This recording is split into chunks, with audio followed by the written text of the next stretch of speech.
અંકલેશ્વરના જેકે ટ્રેડર્સ નામના ભંગારના ગોડાઉનમાં લાગેલી આગની ઘટનામાં અંકલેશ્વર જીપીસીબી પાનોલી ખાતે આવેલી સકાટા ઇન્ક કંપનીમાં તપાસ હાથ ધરશે કે નહીં, સૌથી મોટો પ્રશ્નાર્થ ઊભો થયો છે।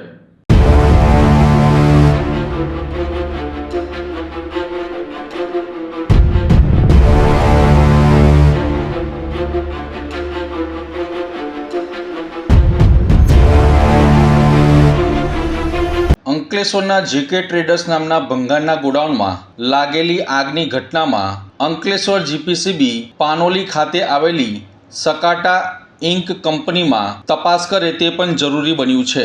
અંકલેશ્વરની ચટપટા હોટલની પાછળના ભાગે આવેલ જેકે ટ્રેડર્સ નામના ભંગારના ગોડાઉનમાં જ્યારે આગ લાગી હતી ત્યારે આ ગોડાઉનમાં સકાટા ઇન્ક ઇન્ડિયા કંપનીના નાના મોટા કન્ટામિનેટેડ ડ્રમો જોવા મળ્યા હતા। આ કન્ટામિનેટેડ ડ્રમોમાં આગ ફેલાતા આગે વધુ વિકરાળ સ્વરૂપ ધારણ કર્યું હતું। આ કંપની દ્વારા કન્ટામિનેટેડ નાના મોટા ડ્રમો કેવી રીતે નિકાલ કરવામાં આવ્યા છે તે અંગે જીપીસીબી દ્વારા કંપનીમાં પણ ઘનિષ્ઠ તપાસ કરે તે જરૂરી બન્યું છે।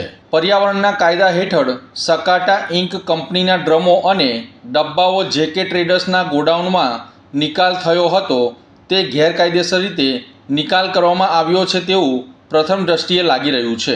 જીપીસીબીમાં સબમિટ થતા મંથલી અને વાર્ષિક પત્રકોમાં તેનો ઉલ્લેખ કરાયો છે કે નહીં તે પણ એક તપાસનો વિષય છે। જેકે ટ્રેડર્સના ગોડાઉનના માલિક પાસે જીપીસીબીની કાયદેસરની કન્સેન્ટ છે કે નહીં તે પણ જીપીસીબી દ્વારા તપાસ થવી જરૂરી છે।